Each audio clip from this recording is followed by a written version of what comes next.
ओम सर्वे भवन्तु सुखिनः, सर्वे सन्तु निरामया, सर्वे भद्राणि पश्यन्तु, माँ कश्चित् दुःख भाग् भवेत्। ओम शांति शांति शांति ओम। पिछले कुछ समय से हनुमान जी की कथा पर हम चर्चा कर रहे हैं। हनुमान जी के अलौकिक चरित्र के माध्यम से हम अपने जीवन को कैसे उत्कृष्ट बनाएं, हम अपने जीवन को कैसे उन्नत करें, इस बात पर हम निरंतर चर्चा कर रहे हैं। हनुमान जी के जीवन की जन्म से लेकर चर्चा करते हुए हम उस स्थान पर पहुंच गए हैं। तुलसीदास जी ने रामचरितमानस के सुंदर कांड में जो हनुमान जी का चरित्र वर्णित किया है, हम उस सुंदरकांड की कथा पर पहुंच चुके हैं। और तुलसीदास जी ने सुंदरकांड के प्रारंभ में हनुमान जी की वंदना करते हुए कहा, अतुलित बलधामम स्वर्ण शैलाभ देहम दनुजवन कृशानम ज्ञानी नामग्रगण्यम सकल गुण निधानम वानराणामधीशम रघुपति प्रिय भक्तम वात जातम नमामि। हनुमान जी के इन विश्लेषणों से, हनुमान जी की इन विशेषताओं से तुलसीदास जी ने हनुमान जी की स्तुति करी है। और आपको याद होगा, इससे पूर्व हम अतुलित बलशाली हनुमान जी किस तरह से हैं उस पर चर्चा करी है। वो ज्ञानी नामक गगण्यम, कितने बड़े ज्ञानी हैं, इसकी भी चर्चा हमने करी है। और किस तरह से वो सकल गुण निधानम, यानी कितने गुण और कितनी विशेषताएं उनमें हैं, ये बात हमने करी है। और अंत में तुलसीदास जी कहते हैं, रघुपति प्रिय भक्तम वात जातम नमामि। हनुमान जी भगवान राम के अनन्य प्रिय भक्त हैं। रघुपति प्रिय भक्तम, भक्त ही नहीं बल्कि प्रिय भक्त है। भगवान के भक्त तो सैकड़ों हैं, अनगिनत हैं, लेकिन हनुमान जी प्रिय क्यों हैं? उनमें ऐसी कौन सी विशेषता है? उनकी भक्ति में ऐसी कौन सी खास बात है जिससे कि वो प्रिय बने? क्योंकि हनुमान जी का तो अवतार ही हुआ है भगवान की सेवा के लिए। आप जानते हैं, मैंने पूर्व प्रसंगों में बात कही है, हनुमान जी को भगवान शंकर का अवतार माना गया है। और ये अवतार हनुमान जी का क्यों हुआ है? भगवान की सेवा भक्ति के लिए। तो उनके जीवन का मुख्य उद्देश्य यही भक्ति, यही सेवा है। हनुमान जी में अद्भुत है भक्ति का भाव। लेकिन ऐसी कौन सी बात है जो उन्हें परम प्रिय बना देती है? थोड़ा सा हम उसको जानने का प्रयास करें, ताकि हम भी उनके जीवन चरित्र से प्रेरणा लेकर के अपने आप को परमात्मा का प्रिय भक्त बना सके। हनुमान जी में ऐसी कौन सी खास बात है, ऐसी कौन सी भक्ति में विशेषता है जो उन्हें प्रिय बनाती है? इसी को लेकर थोड़ी सी चर्चा हम करेंगे। देखिए, भक्ति तो करते हैं अनगिनत लोग, क्योंकि आमतौर पर भक्ति का मतलब यह समझा जाता है मंदिर जाना, पूजा पाठ करना या कुछ और धार्मिक कार्य करना, इसी को हम समझते हैं भक्ति का रूप। और ये तो करने वाले अनगिनत लोग हैं। लेकिन हनुमान जी परम प्रिय कैसे बने? इतने परम प्रिय, एक जगह तुलसीदास जी कहते हैं कि सुमरि पवन सुत पावन नामू और अपने वश करी राखे रामू। हनुमान जी की भक्ति तो ऐसी है कि उन्होंने भगवान को अपने वश में कर लिया। अद्भुत बात है, भक्ति ऐसी कि भगवान को अपने वश में कर ले। आखिर ऐसी कौन सी खास बात है जिससे कि हनुमान जी ऐसी अद्भुत भक्ति करते हैं? देखिए, जहां तक मैं समझ पाया हूं, भक्ति तो सभी लोग करते हैं, लेकिन आमतौर पर हम देखते हैं जो भक्ति होती है वो भक्ति तन से होती है। तन से भक्ति का मतलब है दिखावे की भक्ति। आडंबर की भक्ति, पाखंड की भक्ति। आज भक्ति के नाम पर हमें यही दिखाई देता है। और संतों ने कहा है, माला तो कर में फिरे, जीव फिरे मुखमाय, मनवा तो चौदिस फिरे, यह तो सुमिरन नाय। ये भक्ति नहीं है। हाथ में माला लेकर बैठ जाने से भक्ति नहीं हो जाती है। वो तो भक्ति का आडंबर है, भक्ति का दिखावा है, पाखंड है। और आज हमें भक्ति का यही रूप दिखाई देता है और हम इसी को देखते हैं। और इसीलिए हनुमान जी की भक्ति को थोड़ा समझना होगा। एक छोटी सी कथा मुझे याद आती, बहुत पुरानी कथा है, याद आ गई, मैं आपको सुना दूं।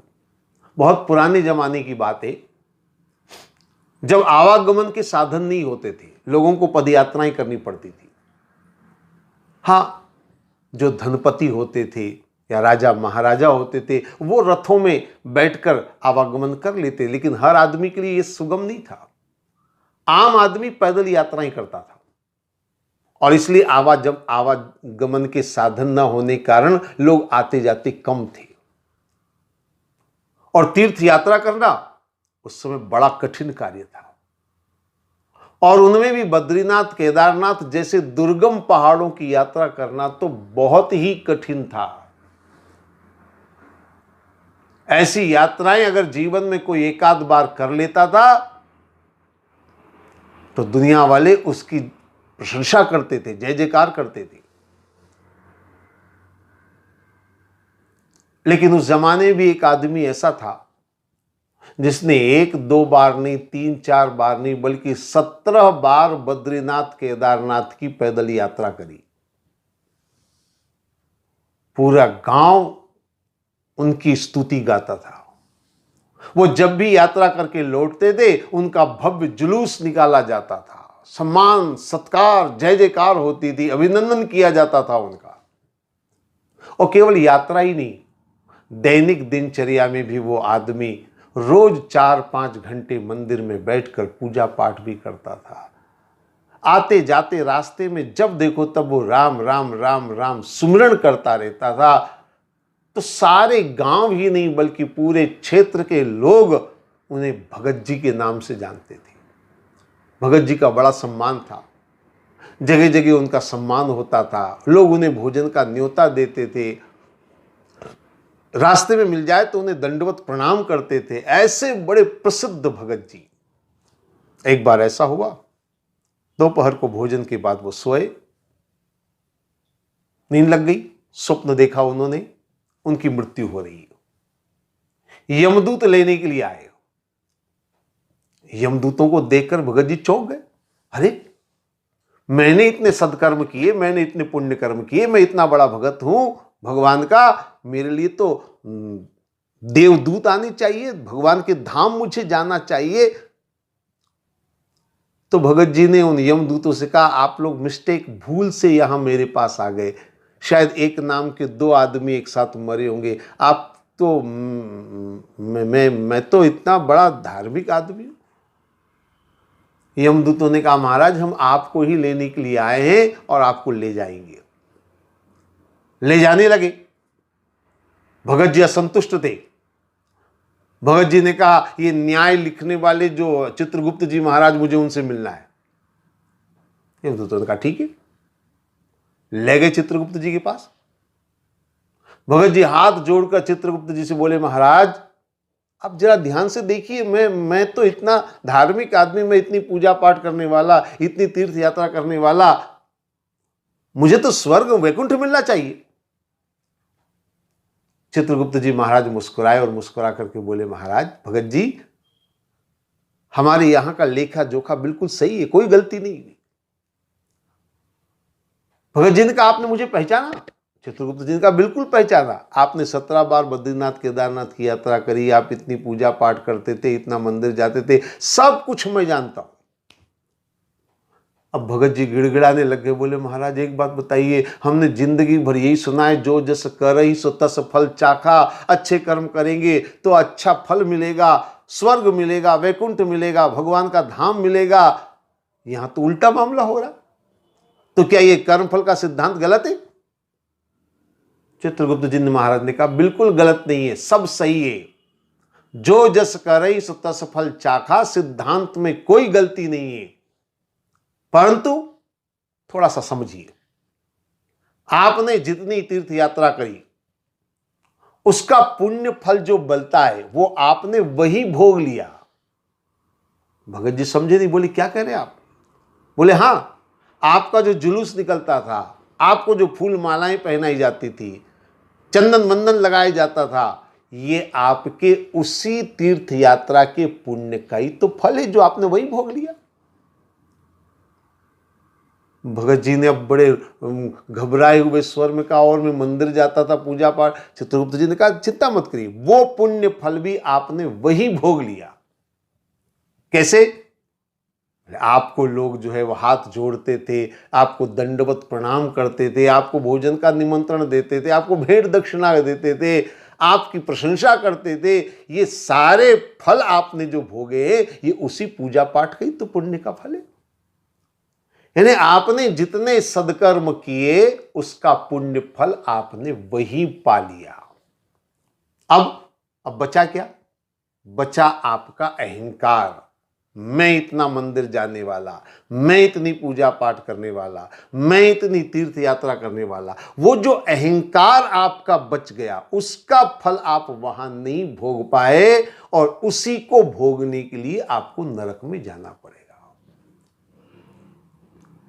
सुनते ही भगत जी चौंक गए, घबरा गए, और इसी घबराहट में उनकी नींद खुल गई। जाग करके भगत जी ने विचार किया, स्वप्न तो बहुत बड़ा संदेश मुझे दे रहा है, अब मुझे क्या करना चाहिए?